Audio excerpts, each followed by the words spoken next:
سب کے سب جو بھی اعداد و شمار ہم بتاتے ہیں، چاہے وہ شوگر کے حوالے سے بتاتے ہیں، چاہے بلڈ پریشر کے وہ ایک ہاسپٹل بیس یا ہاسپٹل کی بنیاد پہ جو مختلف معالجین ہیں جو اسٹڈی کرتے ہیں اس کی بنیاد پہ ہوتے ہیں۔ مرگی ہے، لوگ اس کو جادو ٹونا بھی کہتے ہیں، لوگ اس کو جن آسیب بھی کہتے ہیں، لوگ اس کو کہتے ہیں کہ یہ کوئی تہماتی یا کوئی ایسی جناتی جھاڑ پھونک کروا لیں، یہ کر لیں وہ کر لیں، ادھر چلے جائیں ادھر چلے۔ یعنی اس وقت پاکستان کی اگر 24 کروڑ آبادی ہے تو 24 لاکھ لوگ جو ہے مرگی کے مرض میں مبتلا ہیں۔ ایک دو اسٹڈیز اور ہوئی ہیں جس کے اندر یہ بات ثابت آئی ہے کہ پاکستان کے اندر دیہاتی رورل ایریا میں یہ چیز زیادہ ہے اربن کے مقابلے میں۔ خدا نخواستہ کسی کو پبلک پلیس میں دورہ جھٹکا پڑ جائے تو اس کی سانس کی نالی کو کلیئر کرنا چاہیے۔ جو ابتدائی طبی علامات کے طور پہ ایمرجنسی کی صورت میں جو ٹیک کیئر کرنا ہوتی ہے وہ لوگوں کے ساتھ کرنا چاہیے، نہ کہ اس کو جوتا سنگا کے اس کو یہ کر کے، بلکہ اس کی سانس کی نالی کلیئر کریں، چیزوں کو اس کو صحیح ایک کروٹ دے کے لٹا دیں تاکہ اس کی کوئی چیز اندر نہ چلی جائے، کچھ نہ۔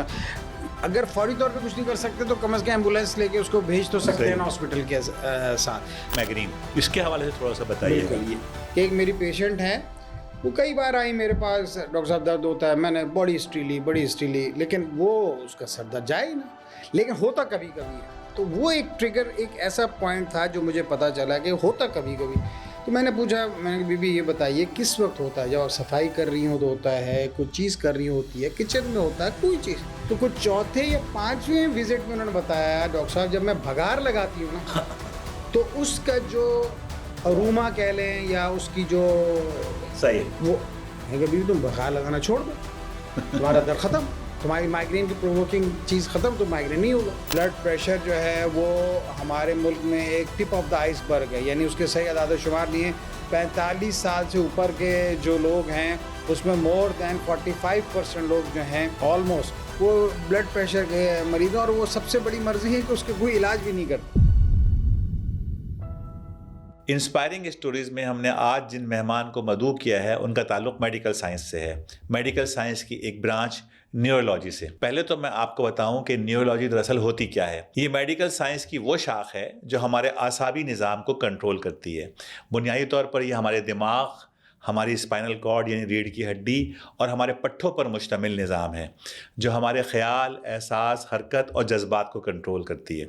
لیکن افسوس کی بات یہ ہے کہ پاکستان میں جو نیورولوجسٹ ہیں وہ ہر 10 لاکھ پاکستانیوں پر ایک نیورولوجی کا ماہر موجود ہے۔ ہم ایک اعصاب شکن ماحول میں جی رہے ہیں، ایسے میں ضروری ہے کہ ہر پاکستانی ان امراض اور ان سے جڑے مسائل سے کچھ نہ کچھ واقفیت رکھا ہو۔ تو ہمارے آج کے مہمان جناب ڈاکٹر عبدالمالک صاحب اسی موضوعات پر ہم سے بات کریں گے۔ اس سے پہلے کہ میں گفتگو کا آغاز کروں تھوڑا سا ڈاکٹر عبدالمالک صاحب کا تعارف کرا دوں۔ اس کے لیے میں تھوڑا سا اپنے موبائل کا سہارا لوں گا۔ ڈاکٹر عبدالمالک جو ہیں وہ MBBS FRCP Edinburgh, fellow of American academy of neurology, MD neurology, master of headache dish orders اور ایسی بہت ساری ڈگریاں ان کے پاس ہیں۔ وسیع تجربہ رکھتے ہیں اور کراچی کے عوام اچھی طرح جانتے ہیں۔ تو جناب ڈاکٹر عبدالمالک صاحب، ویلکم ٹو دا شو۔ جی بہت شکریہ طارق رحمان صاحب۔ اچھا ڈاکٹر صاحب، جیسا کہ میں نے آپ کے تعارف میں بتایا، اعصابی اور دماغی مسائل، اور پاکستان جن چیزوں میں خود کفیل ہوتا چلا جا رہا ہے اور ہمارے ہاں جن چیزوں کی پیداوار اپنے عروج پر ہے اس میں مشکلات، مسائل، پریشانیوں کے ساتھ ساتھ یہ جو ہمارے دماغی اور اعصابی مسائل ہیں، امراض ہیں، یہ بڑھتے جا رہے ہیں۔ تو اس کو آپ کے پاس کوئی اس کا ڈیٹا یا کوئی معلومات یا کوئی انفارمیشن ہے پاکستان کے حوالے سے؟ بہت شکریہ۔ دراصل پاکستان میں کوئی ایگزیکٹ جسے کہتے ہیں نا ایپیڈیمیولوجیکل اسٹڈی یا آپ پاپولیشن پوری آبادی کی بنیاد پہ ہونے والے کو اعداد و شمار، کیونکہ ہمارے پاس تو ہیلتھ سروے بھی مجھے یاد ہے کہ تقریباً 10-15 سال پہلے ہی کوئی ہوا تھا، تو ایسا کوئی سروے جس کی بنیاد پہ ہم بتا سکیں کہ بھئی یہ ڈیزیز اس پروپورشن میں سب کے سب جو بھی اعداد و شمار ہم بتاتے ہیں، چاہے وہ شوگر کے حوالے سے بتاتے ہیں، چاہے بلڈ پریشر کے وہ ایک مختلف ہاسپٹل بیس یا ہاسپٹل کی بنیاد پہ جو مختلف معالجین ہیں جو اسٹڈی کرتے ہیں اس کی بنیاد پہ ہوتے ہیں۔ لیکن اسی طرح پاکستان میں بھی کوئی ایگزیکٹ جو ہیں اعداد و شمار دماغی امراض کے نہیں ہیں، لیکن جیسے آپ نے کہا کہ پاکستان میں دماغی امراض نو ڈاؤٹ، اس میں کوئی شک نہیں ہے کہ بہت زیادہ بڑھتے ہوئے رجحان میں، اور اس کی وجہ بہت ساری ہیں. جہاں آپ نے کہا کہ ہماری طرز زندگی ہے, ہمارے شہروں کی بہت زیادہ بہتات ہونا ہے, ہمارے جو دیہاتی زندگیاں ہیں وہ شہریوں میں تبدیل ہوتی جا رہی ہیں, اربنائزیشن بڑھتی چلی جا رہی ہے, ہمارے ماحولیات جو ہیں جس کے بارے میں بہت زیادہ پہلے بات نہیں ہوتی تھی, اب آپ خود دیکھ لیں کہ شہر کیا بڑے بڑے حصے جو ہیں ملک کے بند کیے جا رہے ہیں, وہ آپ کے دماغی اثرات پہ اور آپ کی پوری سماجیات پہ اور تمام چیزوں پہ اثر انداز. اسی طرح جو ذاتی جو طرز زندگی ہے, جو عوامل ہیں, جو نان کیمیکل ڈیزیزز ہیں, یعنی شوگر کی تو تعداد ہے وہ بڑھتی جا رہی ہے. ابھی 14 نومبر کو پوری دنیا میں عالمی یوم ذیابیطس منایا جا رہا ہے. پاکستان کے اندر جسٹ اس کی میں آپ کو گلمس دیتا چلوں کہ 33 ملین لوگ جو ہیں وہ شوگر کے مرض میں مبتلا ہیں. 33 ملین. اسی 3 کروڑ 30 لاکھ. جی. اور اسی طرح بلڈ پریشر جو ہے وہ ہمارے ملک میں ایک ٹپ آف دا آئس برگ ہے, یعنی اس کے صحیح اعداد و شمار نہیں ہیں.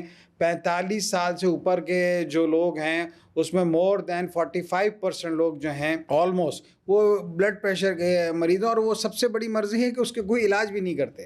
تو یہ دو بڑے عوامل ہیں.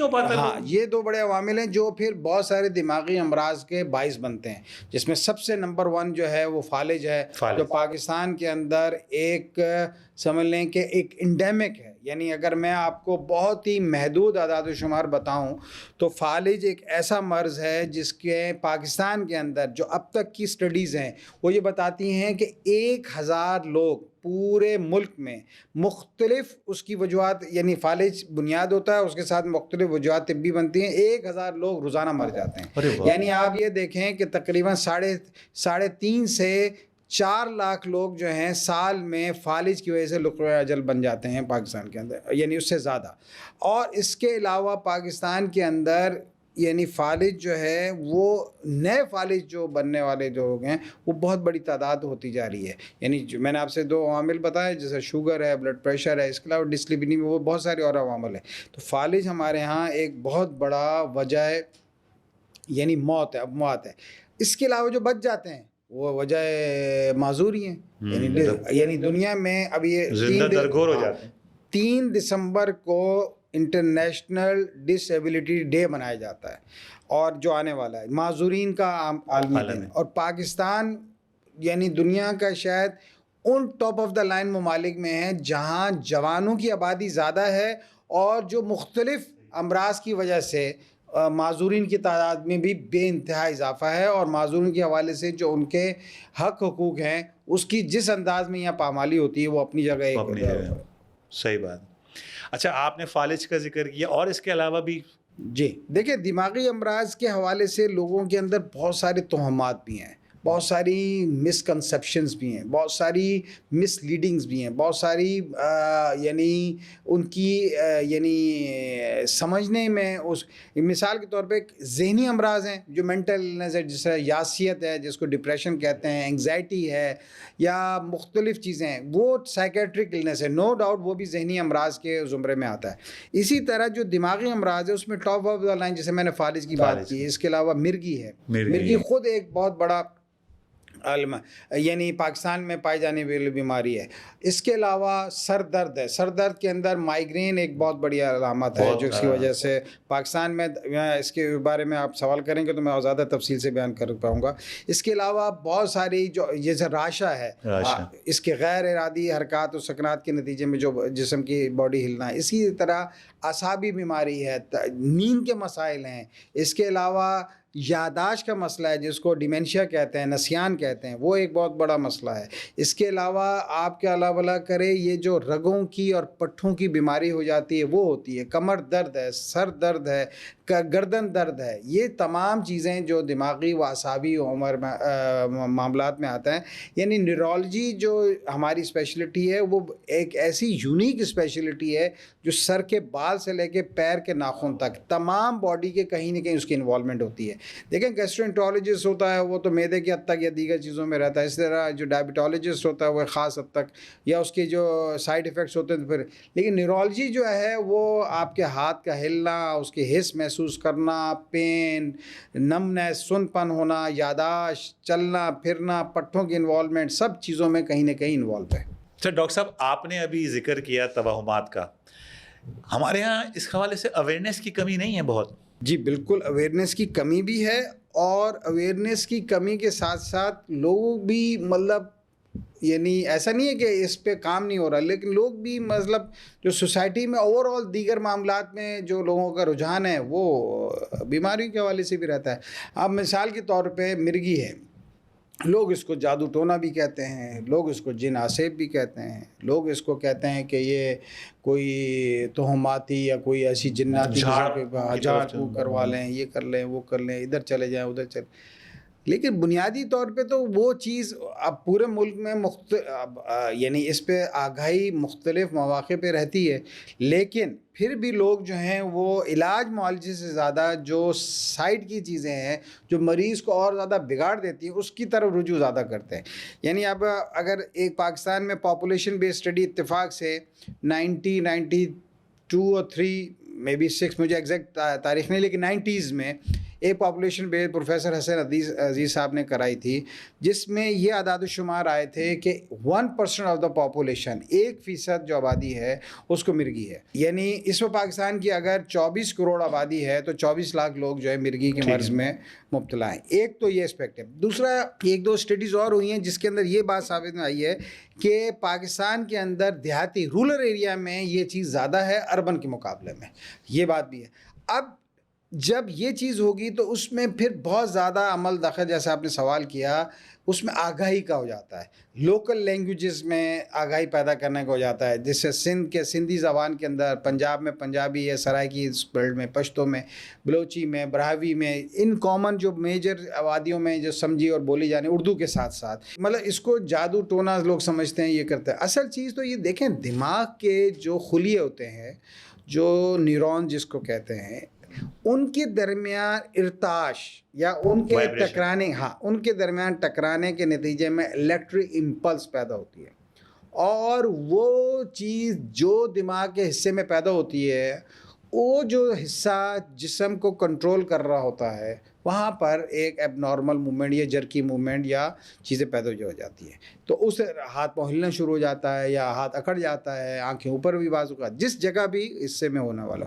تو کہنے کا مقصد یہ ہے کہ اس کی اب تو پورے ملک میں بڑی تعداد ہے نیورولوجسٹ کی، ماہر امراض دماغ کی بڑی تعداد ہے، ان ماہرین کی جو آرام سے، اور اس کا علاج دیکھیں، شوگر ہے، کوئی بلڈ پریشر ہے، دمہ ہے، کوئی ایسا مرض بتا دیں جس کی دوا لائف لانگ نہ ہو.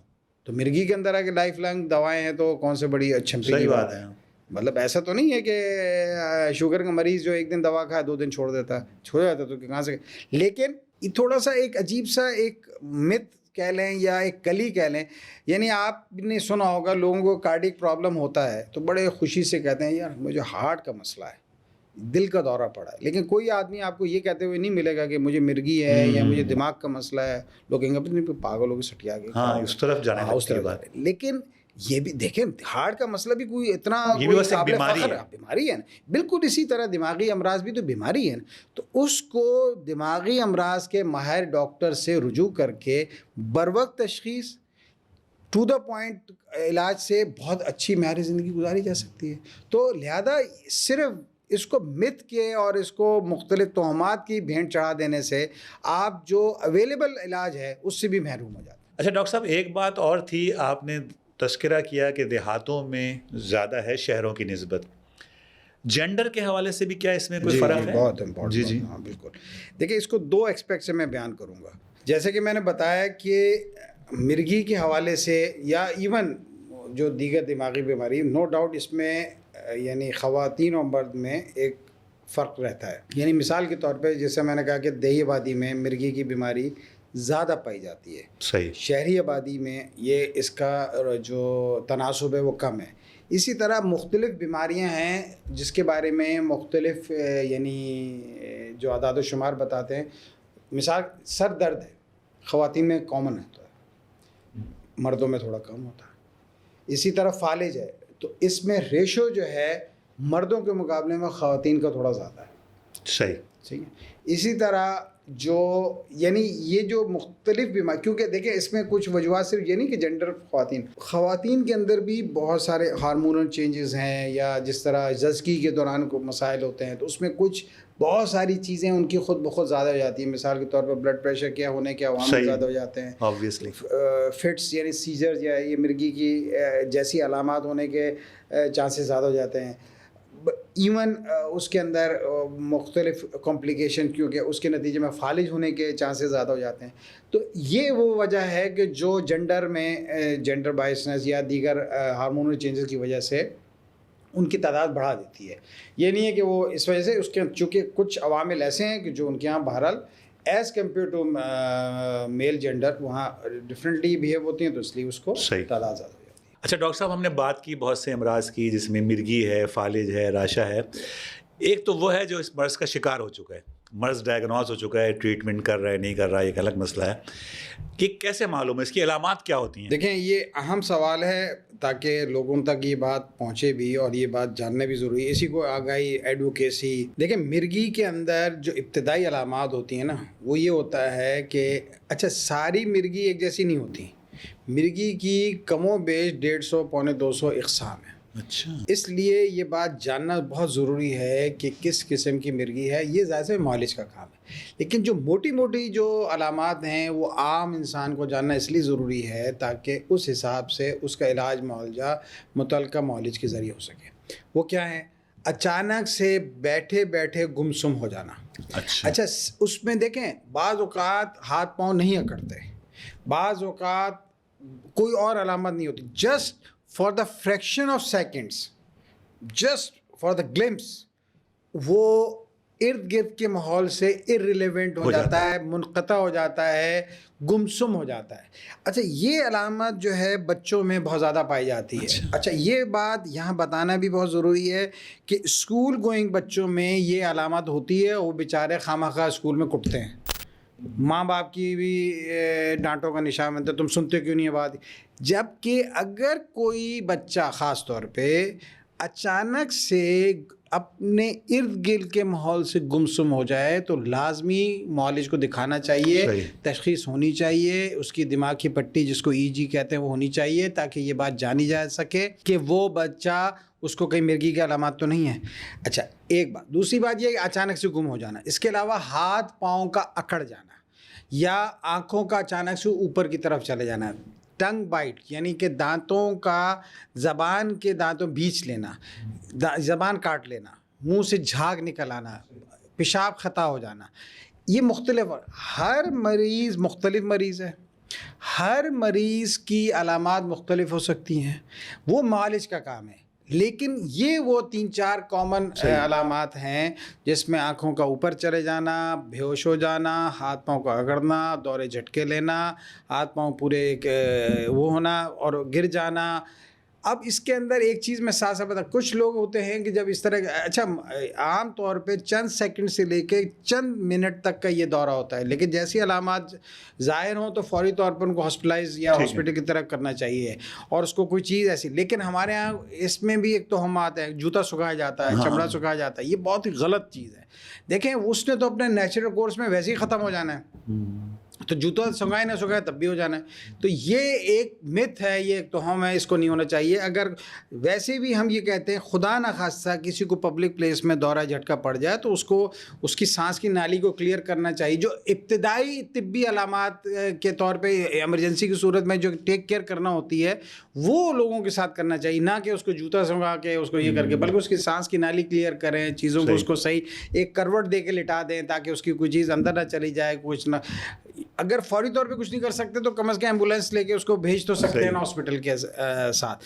لیکن وہ جوتا سنگانے میں جتنا ٹائم لگے گا, اس کو یہ کرنے میں لگے گا, وہ اور چیز تو خراب ہو جائے گا. جو تو یہ چیز کیا کرنی ہے یہ میں نے آپ کو بتایا, اور کیا نہیں کرنی یہ بھی بتایا. اور واٹ اباؤٹ فالج؟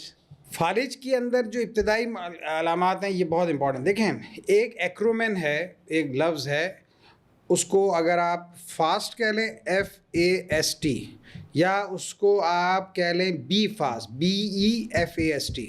جو میں اس کو زیادہ تفصیل سے بتا دیتا ہوں, پھر فاسٹ کو بتاتا ہوں. Be fast, B for balance, یعنی اگر کسی انسان مرد یا عورت کا اچانک سے توازن بگڑ جاتا ہے, اچانک نارمل تھا, صحیح چل رہا تھا, اچانک توازن, تو یہ ایک ابتدائی علامت ہو سکتی ہے فالج کی. بیلنس. اس کے بعد ای, بی کے بعد آئی, یعنی اگر آنکھ کی ساخت اچانک سے تبدیل ہو جائے, مثال کے طور پہ آنکھ بند ہو جائے, آنکھ سے دو نظر آنا شروع ہو جائے, اس کی بینائی میں کوئی کمی بیشی اچانک, بالکل نارمل. دیکھیں یک دم تو کسی کی بینائی نہیں ختم ہوتی نا, یک دم تو کسی کو دو نظر نہیں آتے نا, یک دم تو کسی کو آنکھ اس کی بند نہیں ہو جاتی. اگر اچانک سے ہو جائے تو یہ آئی کا سائن ہے, اس کو فوری طور پہ ایمرجنسی.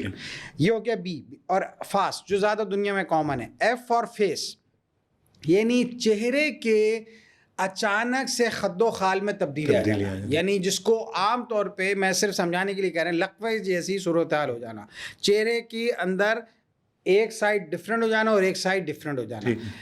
اے فار آرم, بازو, اچانک سے بازو کے اندر کمزوری واقع ہو جانا, یعنی وہ نارملی چیز اٹھا سکتا تھا, رکھ سکتا تھا, چیزیں گرپ کر سکتا تھا, سلام کر سکتا تھا, اچانک سے وہ تو اٹھا ہی نہیں پا رہا, جیسے ہی اٹھاؤ تو وہ یوں گرا دیتا ہے.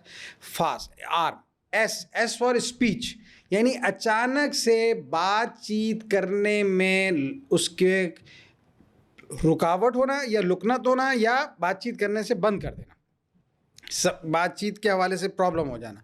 تو فاسٹ کا آخری لفظ ہے ٹی, ٹائم از برین, یعنی فوری طور پہ ایسی علامات کے ابتدائی ٹائم پہ مریض کو ایمرجنسی ٹرشری کیئر ہاسپٹل میں لے جائیں تاکہ اس کا سی ٹی اسکین, دماغ کا ایکس رے فوری طور پہ ہو سکے, یہ جانا جا سکے کہ آیا اس کو فالج ہوا ہے نہیں ہوا ہے یا کوئی اور وجہ سے یہ معاملہ ہوا ہے. ٹھیک ہے.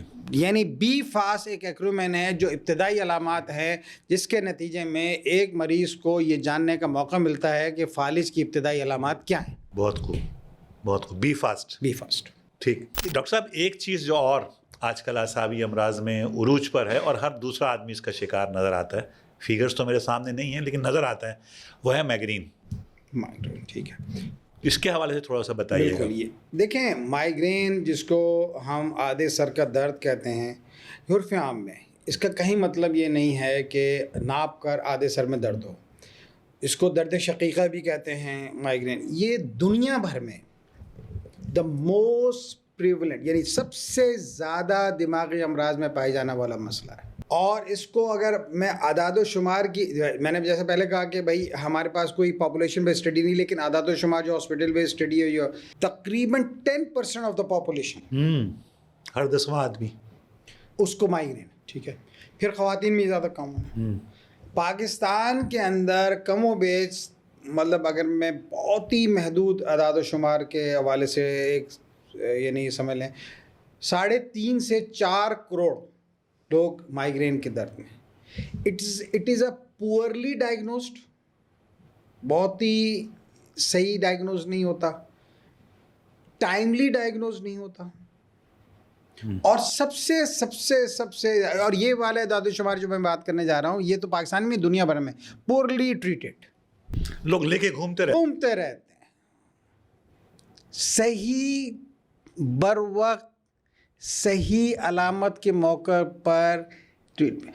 یعنی میں یہ میرے اپنے بیٹے کو مائگرین ہے اور بعض اوقات میں بہت چیلنجنگ پین ہو جاتا ہے, لیکن اس کے اندر جو چیلنج ہے نا, اگین صحیح وقت پر صحیح ٹریٹمنٹ, ایکیوٹ ٹریٹمنٹ اور اس کا پروفائلکس ٹریٹمنٹ اگر ہو جائے تو اس کی جو زندگی ہے وہ بہتر ہو جائے. ادروائز جن کو مائگرین ہوتا ہے نا, کبھی آپ ان سے پوچھیں تو صحیح, کوالٹی آف لائف مزریبل ہو جاتا ہے. سر درد ایک ایسی چیز ہے جس میں گھر والے بھی کہتے ہیں دیکھو یار یہ سر درد میں بیٹھا ہوا ہے, مطلب اس کو بھی کوئی زیادہ مطلب کوئی خاطر خواہ امپورٹنس نہیں. ہاں, تو کہنے کا مقصد یہ ہے کہ بھائی اس کے نتیجے میں نہ اس کا ہاتھ پاؤں کمزور ہوئے نہ کچھ ہوئے, لیکن اس کی معیار زندگی, اس کی پروڈکٹیوٹی آف لائف, اس کے ورکنگ, وہ سب کے سب ڈسٹرب ہو گئے. یعنی ایک دنیا میں ایک چیز ناپی جاتی ہے DALY ڈیلیز, یعنی کہ ڈسیبلٹی افیکٹو لاسٹ ایئرس. یعنی اس کو اور آسان زبان میں کر لیں کہ کسی بیماری کے نتیجے میں جو اس کی یعنی پروڈکٹیوٹی آف لائف تھی وہ متاثر, ڈسیبلٹی کے باعث اس کے جو ایئرز ہیں اس کی جو وہ لائے ہو گئے. تو مائگرین از نمبر 1 ڈیلیز کی بیماری ہے. اچھا, سب سے زیادہ ویسٹ کرتی ہے. یعنی آپ اس کو اگر آپ زیادہ آسان زبان, it's a huge economic burden. دیکھیں نا, اگر میں نے مائگرین کی وجہ سے یا کسی بچے نے مائگرین کی وجہ سے 10 دن 15 دن اسکول کی چھٹی کر لی, کالج کی چھٹی کر لی, اس کی تو مطلب ایک کیریئر میں اور ڈیلی میں افیکٹیوٹی کم ہو گئی. تو کہنے کا مقصد یہ ہے کہ مائگرین از اے بہت زیادہ کامن بیماری ہے, ٹائملی ڈائگنوز نہیں ہوتی, پراپرلی ڈائگنوز نہیں ہوتی, اور سب سے بڑی بات پراپرلی ٹریٹ نہیں ہوتی.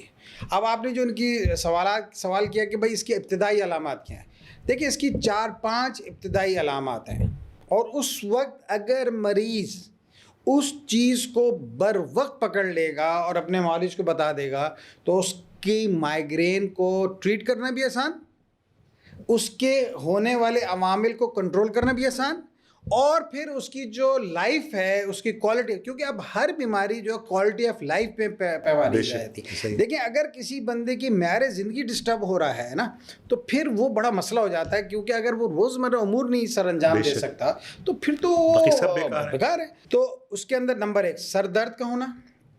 اب مریض کو یہ پتہ ہونا چاہیے, بھاری پن ہوتا ہے, چبھن ہوتی ہے, کوئی کہتا ہے ٹائٹننگ ہو جاتی ہے, کوئی کہتا ہے ایسا لگتا ہے ہتھوڑے برس رہے ہیں, کوئی کہتا ہے ایسا لگ رہا ہے جیسے مجھے سوئیاں چبھ رہی ہیں.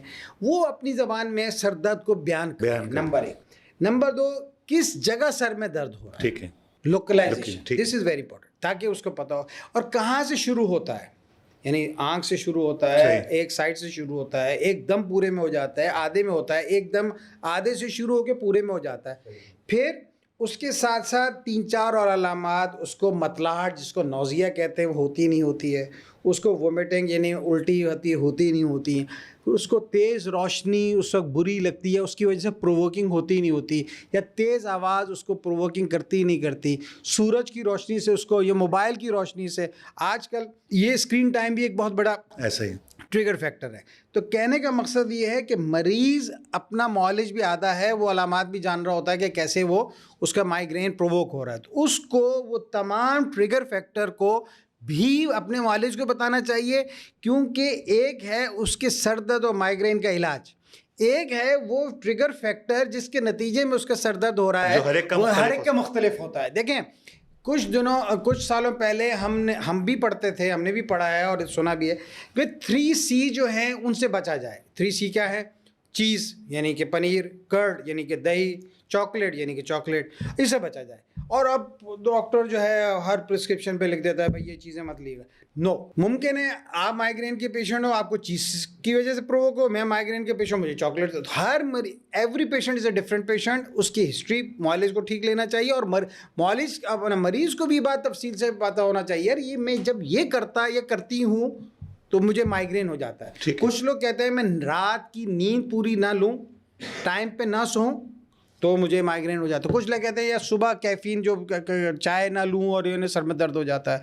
کچھ لوگ کہتے ہیں کہ جب میں بہت تیز روشنی ہے, سورج کی روشنی کی طرف تو مجھے ہو جاتا ہے. تو ہر مریض ڈفرینٹ مریض ہے, ہر مریض کی علامت ڈفرینٹ ہے, ہر مریض کے عوامل ڈفرینٹ ہے, لیکن مریض کو سب پتہ ہے اپنا.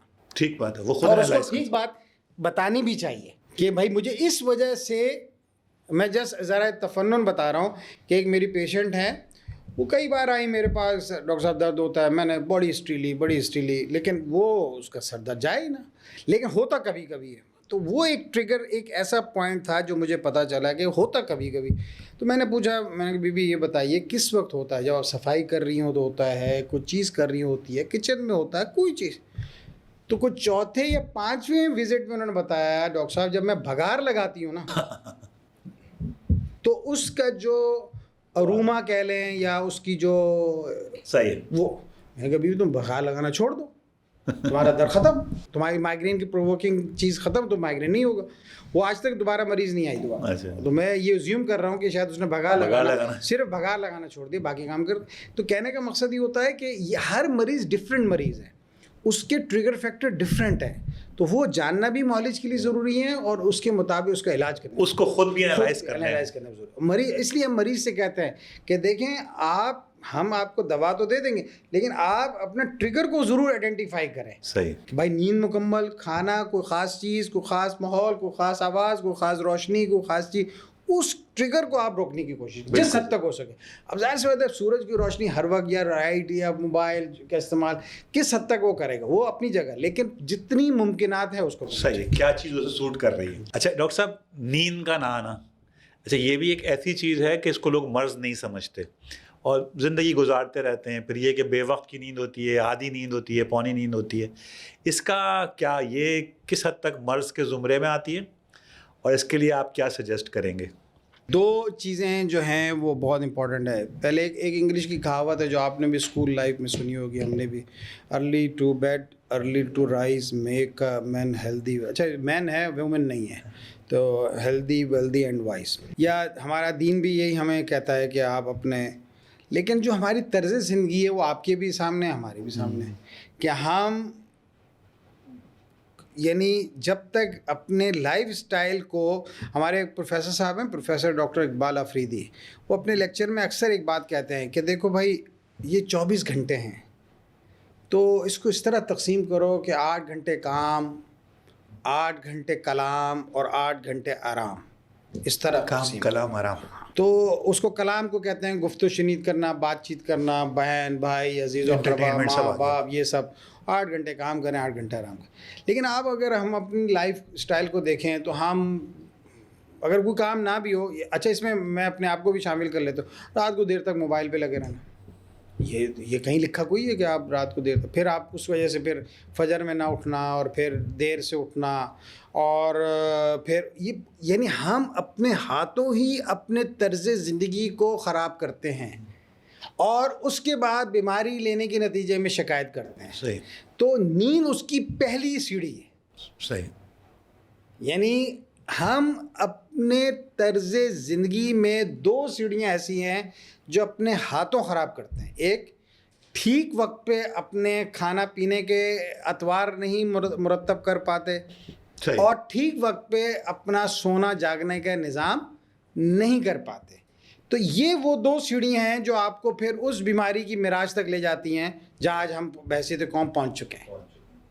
تو لہٰذا اس چیز کو جانچنے کی کوشش کہ پہلی سیڑھی آپ کا جو جسے کہتے ہیں کھانا پینا, اور اس کے بعد دوسری سیڑھی سونا جاگنا ہے. تو اپنے آپ کو کوشش کیا جائے کہ 6 سے 7 گھنٹے رات کی ان انٹرپٹڈ سلیپ ہونی چاہیے. یہ نہ ہو کہ 3 گھنٹے 2 گھنٹے. اگر آپ کی اس سے کم سلیپ ہے تو اس کا مطلب اس کی عوامل جاگنے کی ضرورت ہے اور اس کی باقی چیزوں کو جاننا ضروری ہے. نیند ایک امپورٹنٹ باڈی کی ضرورت ہے, باڈی کی یعنی سمجھ لیں مینڈیٹری پارٹ ہے, اور اس کو پراپر کرنا ایک صحت مند انسان کے لیے, اور سب سے بڑی بات صحت مند دماغ کے لیے بہت ضروری ہے. اچھا ڈاکٹر صاحب, ایک آخری چیز جو میرے ذہن میں آ رہی تھی وہ عرق النساء. یہ بھی ظاہر اعصابی امراض میں ہی آتا ہے, اور بہت یہ بھی ایسی بیماری ہے جو ہر طرف اس کے نمونے چلتے پھرتے نظر آتے ہیں. دیکھیں اس کو لو بیک پین بھی کہتے ہیں اور عرق النساء بھی کہتے ہیں, کمر درد بھی کہتے ہیں, نو ڈاؤٹ دس از. اور جس شہر میں بیٹھ کے ہم یہ بات کر رہے ہیں, اس شہر کی سڑکیں جو ہیں وہ اس کی پیداوار کی سب سے بڑی وجہ ہے. دیکھیں کچھ تو ظاہر سے کچھ چوٹ لگ جانا یا کھچاؤ مسل اسپیزم ہو جانا وجہ ہوتی ہے, لیکن دیکھیں ہمارے شہر کے اندر یا ہمارے ملک کے اندر جو سواری ہے, پبلک ٹرانسپورٹ کا جو حال ہے وہ آپ کے سامنے ہے. زیادہ تر لوگ بائکس استعمال کرتے ہیں, جو ان کے یعنی شوقس کے معیار ہے یا روڈوں کا معیار ہے, وہ آہستہ آہستہ کر کے پھر بہرحال کمر درد کی وجہ کہیں نہ کہیں بنی جاتی ہے. میں ان کامن وجوہات کے بارے میں بات نہیں کر رہا جو ممکن ہے کسی جھٹکا لینے کی وجہ سے, کسی کے ساتھ ہو سکتا ہے, لیکن ہمارے پاس تو ہم خود ایک بہت بڑی تعداد کمر درد کے لوگوں کی پیدا کر رہے ہیں. اب دیکھیں اس کے اندر 2 چیزیں بہت اہم ہیں جو سمجھ لینی چاہیے. ایک ہے کمر درد اور ایک ہے اس کا علاج. جو ادویات ہیں وہ درد میں آرام دیں گی اگر آپ پراپر ایگزام, لیکن پرابلم اپنی جگہ رہے گا. تو اس کی تعلق پھر ریہیبلیٹیشن, فزیوتھراپی, از خود ورزش, طرز بیٹھنے اٹھنے, یعنی ہم جس طرح بیٹھتے ہیں آپ نوٹ کر لیں, جو بیٹھنے اٹھنے کا اسٹائل ہے, جو کرسیاں کا حال ہے, دیکھیں نا آپ ایک بڑا زندگی کا حصہ یا دن کے 24 24 گھنٹے ہیں. 8 گھنٹے اگر آپ کام کے لیے نکلے تو یا تو آپ بائک سے گئے یا گاڑی سے گئے اور انہی سڑکوں پہ گئے. ہاں, اور پھر آپ بیٹھے کرسی پہ بیٹھے زیادہ تر لوگ یا ایون میکسیمم. ہاں, اور پھر آئے بستر پہ لیٹے. اب 3 چیزیں ہو گئی. میں کامن سینس سمجھانے کے لیے بات کر رہا ہوں. اگر بائک صحیح نہیں, اس کے شاکس ٹھیک نہیں, سڑکیں ٹھیک نہیں, پھر جس کرسی پہ بیٹھے وہ کرسی ٹھیک نہیں, اور پھر بیٹھنے کا سٹائل ٹھیک نہیں, پھر جس بستر پہ لیٹے وہ بستر ٹھیک نہیں, اس کے جس تکیے پہ سر رکھا وہ, تو پھر آپ دردوں کے سمجھ لیں کہ نرغے میں رہیں گے. تو کہنے کا مقصد یہ ہے کہ آپ بائک ہو یا سواری ہو وہ کوشش کریں جس حد تک ہو سکے. دوسرا یہ جو بیٹھنے اٹھنے کا سٹائل ہے, آج کل تو یوٹیوب پہ ہر چیز کے ہاؤ ٹو سیٹ, کتنی دیر بیٹھیں, کتنی لانگ سٹنگ کریں, اور پھر کتنے دیر چلیں, کتنی تھوڑے وہ کریں, اور پھر کس طرح بستر, کس طرح کا وہ آج کل تو آرتھو کیئر, فلانا کیئر, بہت ساری چیزیں آ گئی. تو یہ جو طرز زندگی ہے یہ بہت بڑا وجہ بن سکتی ہے کمر درد کم ہونے کے. ادروائز ہم تو بہت بڑی تعداد میں کمر درد اور کمر سے جھکاؤ اور دیگر چیزیں, پھر وزن جو ہمارے اوپر جو لاد دیا جاتا ہے وہ بھی ایک بڑی وجہ بنتا ہے کمر درد کا اور شیٹک پین کا. تو کہنے کا مقصد یہ ہے کہ درد کے اندر پھر اس کے بے دریغ جو ہم دواؤں کا استعمال ہے وغیرہ, وہ بھی اس سے بھی اجتناب کرنا چاہیے. تو میں اس میں 2 حرفی بات یہ ہے کہ ہمیں جب درد ہو تو نو ڈاؤٹ ایک پراپر معالج سے رجوع کرنا چاہیے. دوا لینے کے بعد فزیوتھراپی از خود ورزش کے اپنا زندگی کا حصہ بنانا چاہیے, چاہے 5 منٹ کریں, چاہے 7 منٹ کریں, چاہے 10 منٹ کریں, یا ہر نماز کے بعد کریں, لیکن تھوڑی سی ورزش اپنی زندگی کا حصہ بنائیں تاکہ وہ عوامل جو کہ جسم میں دردوں کے باعث بنتے ہیں اور خاص طور پہ کمر درد کے باعث, اس سے ہم دور رکھ سکیں. اچھا, ہم نے کئی دفعہ لائف اسٹائل کی بات کی, اس پر ابھی ہم تھوڑا تفصیل سے بات کریں گے. ایک چیز جو کمر درد کے حوالے سے مجھے کسی نے کہی تھی, آپ زیادہ بہتر بلکہ اس کو وہ کر سکتے ہیں, کہ ہمارے پوسچرز جو ہیں وہ عموماً غلط ہوتے ہیں. بالکل, یہ میں نے بھی یعنی یہ جو ہے ہم عموماً کھڑے غلط ہوتے ہیں, ہم بیٹھتے غلط ہیں. اس کے اوپر کچھ ٹپس دیں گے آپ ہمیں؟ دیکھیں, میں نے ابھی جس طرح اپنی کمر درد کے بتایا کہ ہمارا جو یعنی چاہے بائک پہ بیٹھے ہیں, چاہے کرسی پہ بیٹھے ہیں, چاہے بستر پہ لیٹے ہیں, پوسچرز کا بہت بڑا ایشو ہے. یعنی جس طرح باڈی کو ہم جس طرح ٹلٹ کر لیتے ہیں تو اسی حساب سے چیزیں تو بیٹھنے کے دیکھیں, آپ کو بیٹھنے دیکھیں نبی صلی اللہ علیہ وسلم کی سنت بھی ہے کہ کمر میں نبی صلی اللہ علیہ وسلم بیٹھتے تھے تو ایک سپورٹ کے ساتھ بیٹھتے تھے, ایک اس کی اور کمر اسٹریٹ, تو ایک تو سپورٹ کے ساتھ لازمی, اور یہ آج کی زمانے ہاں, تو اس کو لے کے بیٹھے تاکہ آپ بالکل ہی بے سہارا کمر کو نہ چھوڑ دیں. صحیح, معلق نہ ہو. معلق. دوسرا, آپ جب یعنی جسے کہتے ہیں نا کہ چیئر پہ بیٹھے ہوئے ہیں تو آپ آج کل تو بیک کیئر بھی آ گیا, دیکھیے اس کو سپورٹ دے کے بیٹھیں. بہت لانگ سٹینڈنگ سٹنگ نہ کریں, 2-4 گھنٹے بیٹھنے کے بعد 2 منٹ کا 5 منٹ کا پاز دیں, چلیں تاکہ آپ کی بلڈ سرکولیشن دیگر چیزیں بہتر ہوں. ایکسرسائز کو اپنی زندگی کا حصہ بنائیں تاکہ چاہے وہ 5 منٹ کی ہو, 10 منٹ کی ہو, آدھے گھنٹے کی ہو, یہ آپ طے کر لیں. جو ریکمینڈڈ ہے وہ یہ ہے کہ ہفتے میں 5 دن کم از کم آدھا گھنٹہ آپ کی فزیکل ایکٹیویٹی ہونی چاہیے. تو کہنے کا مقصد یہ ہے کہ جتنی اچھی آپ کی بیٹھنے کی صلاحیت یعنی ساخت ہوگی, پوسچر ہوگا, جتنی طریقے سے آپ اپنی سواری اپنے بستر کو کریں گے, اتنا کم سے کم آپ کمر درد یا گردن درد کے شکار. اچھا ڈاکٹر صاحب, آخری سوال, لائف اسٹائل, ہم سب دیکھ رہے ہیں کہ انسان فزیکلی دن بدن کمزور ہو رہا ہے اوور آل, اور ہمارے یہاں اس سے بھی زیادہ ہر خرابی کی طرح یہ خرابی بھی جڑ پکڑ رہی ہے. تو لائف اسٹائل کو آپ کس حد تک دیکھتے ہیں, اور کیا آپ اس کے لیے تجویز کریں گے کہ ہم کیا کریں کہ ہمارے ان بیماریوں کے حوالے سے مدافعانہ قوت مضبوط ہو؟ یہ اہم سوال بھی ہے اور سمجھ لیں کہ ساری گفتگو کا نچوڑ بھی ہے. دیکھیں, ہم کمزور نہیں ہو رہے, ہمارے قومی جو اعداد و شمار بتاتے ہیں نا, ہمارے یہاں موٹاپا بڑھ رہا ہے. جی, یعنی یہ ایک معاشی طور پر کمزور حال قوم ہونے کے باوجود ایک موٹی قوم ہے. مجھے نہیں پتا عقل کی موٹی ہے نہیں ہے, لیکن جسمانی طور پہ جو باڈی مارکس انڈیکس ہے وہ اس کا بڑا ہے. اچھا, ٹھیک ہے. تو یہ ایک بہت بڑا الارم ہے, اور اس کی سب سے بڑی وجہ ہمارا غیر صحت مندانہ طرز زندگی ہے. صحیح. اس میں پھر کہوں گا, میں اپنے آپ کو بھی شامل کروں گا کہ ہم اگر صحت مند زندگی طرز اپنائیں اور جس کی تبلیغ, جس کی رہنمائی جدید طب بھی کرتا ہے، اور سب سے پہلے جس دین کے ہم ماننے والے ہیں وہ اور اس کے آقا اور رہنما حضرت محمد مصطفیٰ صلی اللہ علیہ وسلم بھی کرتے ہیں کہ سادہ طرز زندگی اپنائیں. نمبر 1، سادہ طریقے سے غذائی اور بہت زیادہ مرغن، بہت زیادہ وہ اس کے طرف نہ ہو. وقت پر سونا، جاگنا، کھانا پینے کے تشدد امور کریں.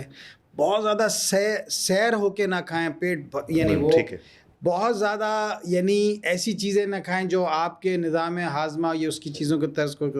تو بنیادی طور پر جو آج کی سائنس کہتی ہے، جو بڑے ہم اپنے لیکچرز میں بھی کہتے ہیں کہ میڈیٹیرین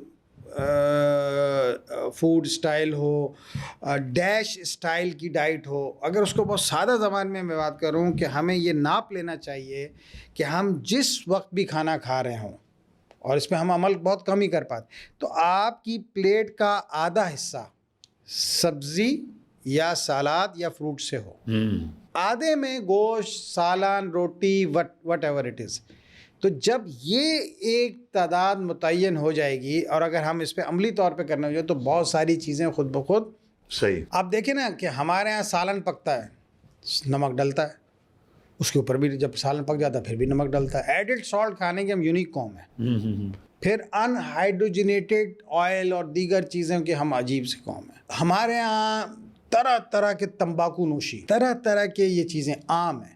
یعنی میں آپ کو بتاؤں کہ پچھلے 2 سالوں میں یہ جو راشد میناس روڈ ہے، وہاں پر ملینیم سے آنورڈ جائیں اور گلشن چرنگی سے پہلے تقریباً 15 سے 20 جو ای سگریٹ کہہ لیں یا شیشہ کہہ لیں یا اس کی دکانیں کھل چکی ہیں. جب آپ کی جوان نیشن اس طرف بہت زیادہ مائل ہو جائے اور اس طرز زندگی کا قائل ہو جائے، تو اس کے بعد آپ کسی بڑے ڈیزاسٹر کا ویٹ مت کریں. وہ آپ خود ایک بیمار، یعنی پاکستان نوجوانوں کی قوم ہے لیکن بیمار قوم اور بیمار قوم ہے. تو ہمیں ایک صحت مند قوم، صحت مند معاشرہ اور صحت مند طرز زندگی کے لیے سادہ طرز زندگی اور وہ طرز زندگی اپنانی ہوگی جس کی ہماری دین اور تمام جدید طب جس کی رہنمائی کرتا ہے.